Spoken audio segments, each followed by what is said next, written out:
Trop, c'est trop. Le message est clair. Daniel Taravella, bonsoir. Vous êtes le président dans les Yvelines de la Fédération française du bâtiment. Renault, Alcatel, Virgin, des entreprises qui focalisent toutes les attentions. On en parlait d'ailleurs il y a quelques instants sur ce plateau. Mais le bâtiment aussi va très mal, vous le dites, avec ce mot d'ordre. Trop, c'est trop. Vous allez nous expliquer dans un instant ce que signifie ce mot d'ordre et cette opération. C'est un constat national, tout d'abord, avec une baisse de l'activité.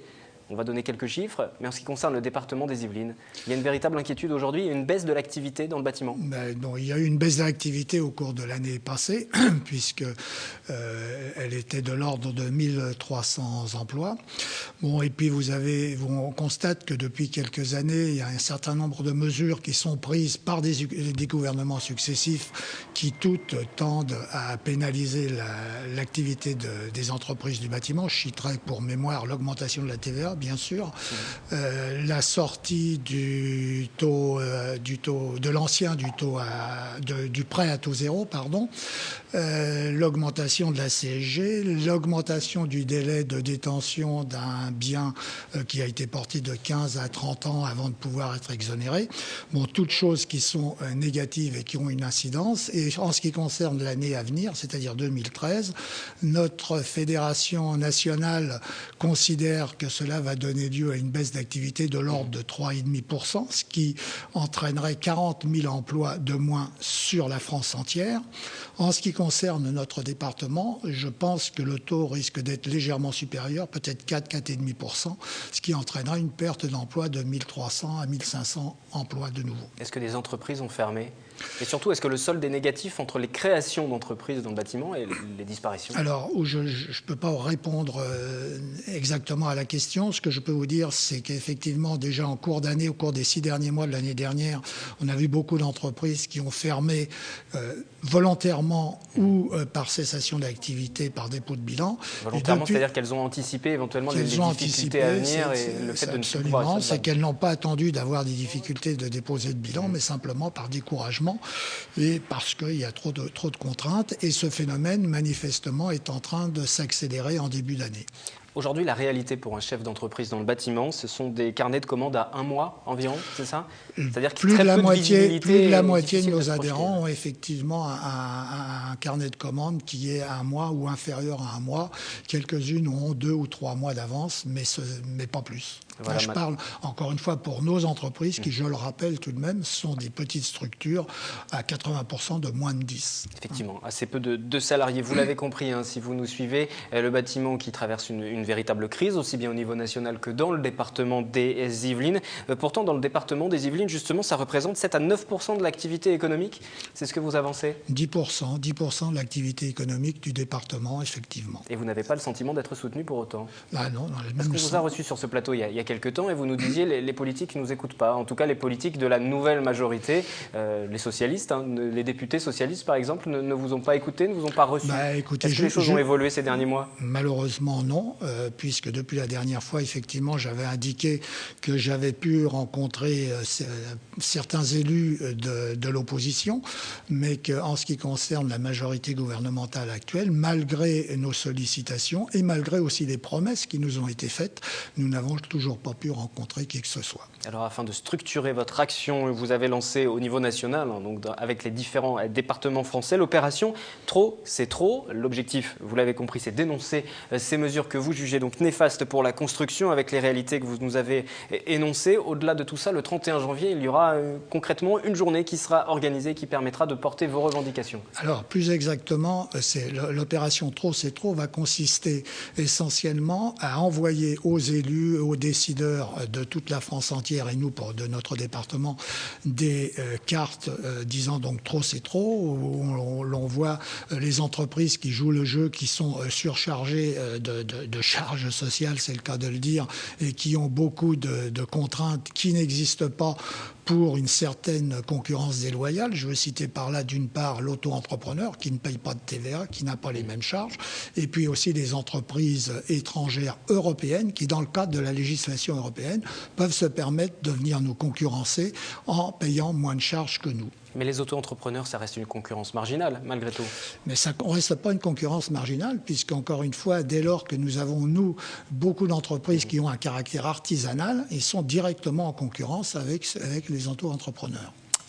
J'en reviens à cette journée du 31 janvier. Il est prévu concrètement de présenter vos projets. Alors à partir du 31 janvier, donc, ces cartes vont être envoyées à tous les élus. Pour notre part, dans les Yvelines, nous avons un petit peu anticipé le mouvement puisque nous avons lancé l'opération le 21 janvier qui était le jour où nous avons procédé à la cérémonie des vœux. Donc nous avons envoyé. Et en revanche, une manifestation va avoir lieu à Paris à la Maison de la Chimie le 6 mars prochain, pour appuyer tout ça. Donc ce que nous demandons bien sûr, c'est d'être soutenus et d'avoir en quelque sorte un petit peu un plan de relance du bâtiment avec quelques mesures phares. Nous souhaiterions que la TVA, par exemple, revienne à 5% lorsqu'il s'agit de construction sociale ou de travaux d'aménagement qui visent l'économie d'énergie. Nous souhaitons également que le temps de détention d'un bien avant exonération soit réduit, même si on ne le ramène pas à 15 ans, qu'il soit au moins ramené à 20 ans. Nous souhaitons également que les gens qui ont droit au prêt à taux zéro puissent différer le remboursement des intérêts durant le temps d'amortissement du capital. Et puis, nous souhaitons également que l'auto-entrepreneur soit sorti du bâtiment. Vous avez le sentiment qu'avec ces différentes mesures, vous pourriez obtenir des résultats tout de suite? Parce qu'il y a aussi une certaine morosité, un climat ambiant assez difficile. Hein, chacun sait que le bâtiment est un secteur où il y a un temps de latence, un temps de réponse qui est relativement long, mais ça pourrait être un commencement. Ça pourrait être un commencement avec ces différentes propositions que vous avez évoquées. Malgré tout, comme on l'évoquait d'ailleurs tout à l'heure avec les syndicats de la CGT en parlant de Renault, on imagine mal le gouvernement vous donner carte blanche et permettre la mise en place de l'ensemble de ces mesures. On peut effectivement toujours espérer. Vu le contexte économique difficile. Bien sûr, mais je voudrais tout de même rappeler, si vous le voulez bien, pour terminer, d'une part, que le bâtiment, le secteur du bâtiment, lorsque les gens ont de l'activité, ils sont créateurs d'emplois et d'emplois non délocalisés, puisque j'ai entendu dans vos sujets précédents que la délocalisation est un sujet épineux. Et puis je voudrais aussi rappeler que le secteur du bâtiment est encore l'un des rares secteurs où ce que l'on a coutume d'appeler l'ascenseur social est une réalité, dans la mesure où on peut parfaitement imaginer de commencer comme apprenti, de devenir compagnon, de devenir chef d'équipe, chef de chantier, ingénieur et pourquoi pas chef d'entreprise. J'aimerais juste aussi qu'on fasse une parenthèse avec ces difficultés dans le secteur du bâtiment. On imagine aussi que l'apprentissage, la formation est rendue difficile. Les jeunes ont du mal à trouver des entreprises. Par les temps qui courent, bien évidemment, les jeunes ont du mal à trouver des entreprises. Cela étant, nous continuons à former des apprentis et bon an, mal an, nous formons sensiblement 800 apprentis sur le département des Yvelines. Merci pour toutes ces précisions, Daniel Taravella. Et donc cette mobilisation du bâtiment, ce sera à Paris, vous nous l'avez dit, le 31 janvier pour poursuivre cette action avec pour mot d'ordre « Trop, c'est trop ». Merci à vous. Valérie Auribeau va me rejoindre pour la chronique de l'environnement et ce soir, de précieux conseils, notamment pour limiter sa facture électrique. Juste le temps de vous dire que la finale du concours gastronomique créé en 1987 par le cuisinier français Paul Bocuse vient de débuter à Lyon. C'était tout juste aujourd'hui. 56 sélections nationale, 3 sélections continentales, 24 chefs du monde entier finalement réunis sur 2 jours, dont Thibaut Ruggeri, le chef de la création salée chez Le Nôtre. Vous le voyez, cette société est installée à Plaisir. Il se prépare depuis le mois de septembre, presque 24 heures sur 24, 7 jours sur 7. 12 pays ont déjà relevé le défi lors de la compétition aujourd'hui mardi. Pour les 12 autres, dont la France, dont Thibaut Ruggeri, ce sera demain mercredi. Il aura 5h35 et pas une minute de plus pour faire la différence sur ces différentes réalisation. Nous vous tiendrons bien sûr informés de ces résultats et puis il sera aussi sur notre plateau dès son retour dans le département des Yvelines. Je vous propose dès à présent de vous rendre sur notre site internet pour regarder d'ailleurs le portrait que nous lui avions consacré pour suivre un petit peu sa préparation à Plaisir. Et puis sachez que le dernier Bocuse d'Or français, c'était en 2007 avec Fabrice Desvignes. On espère que le prix reviendra en France et pourquoi pas dans le département des Yvelines. De l'ombre à la lumière, d'un salon de coiffure au plateau de télévision, c'est l'aventure menée par Émilie Thénière, coiffeuse à Montigny-le-Bretonneux, que vous allez rencontrer dès à présent. Et vous avez peut-être déjà vu son travail puisqu'elle officie dorénavant sur les plateaux de la Star Academy. Émilie est coiffeuse à Montigny-le-Bretonneux depuis plus de 10 ans. Cela fait même plusieurs années qu'elle gère son propre salon. Mais il y a quelques mois, Émilie a découvert l'univers de la télévision en travaillant sur l'émission de la Star Academy. Pour changer du quotidien de travailler en salon, c'est une expérience sympa que je pense beaucoup de coiffeurs aimeraient faire pendant leur carrière. C'est différent parce que là on travaille quand même beaucoup en équipe, qu'en salon on est individuellement sur notre client. Là on a les consignes, on peut être à deux sur une même personne. C'est sympa parce qu'on se dit que notre coiffure va passer à la télé, donc on est assez fiers de ça.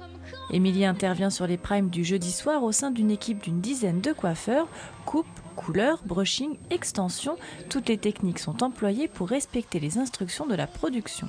J'ai coiffé j'ai fait Romain, j'ai eu Jimmy en homme, j'ai coiffé prof aussi, les deux femmes profs. Sans oublier Vanina, candidate venant de Versailles. Émilie, qui officie dans les coulisses de la Star Academy, n'a pas été recrutée par la production, mais par l'entreprise Générique basée dans les Yvelines. Partenaire coiffeur sur l'émission de télé-réalité, ils fournissent au programme les produits capillaires et les équipes de professionnels.